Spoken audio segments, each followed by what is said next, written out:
Galera, olha só, dicasinha rápida pra você que tem a bis nova aqui, ó.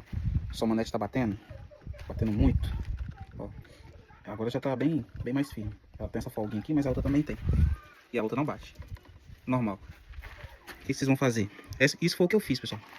Vamos colocar um pedacinho de EVA aqui, ó. Ou uma borrachinha, ou uma argoelinha bem fininha se der aqui. Entendeu? O EVA, não sei se vai durar muito.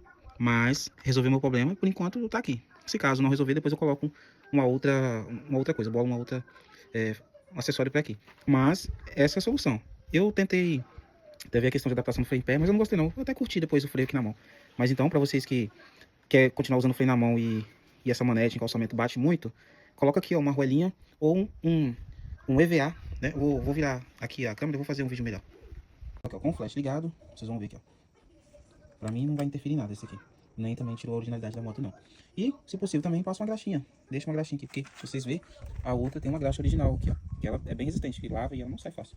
E isso também ajuda. Então, já dei uma volta ali e ficou muito boa. Agora eu vou mostrar pra vocês da onde foi que eu tirei esse pedacinho de EVA. Eu comprei um kitzinho daquelas presilhas digitais. Tá vendo? Essas presilhas. Eu comprei o kitzinho. Por acaso, né? Veio essas velhinhas. Eu nem sei pra que serve, mas eu coloquei uma dessa lá e resolvi meu problema. Então, assim, já sei que a solução tá aí.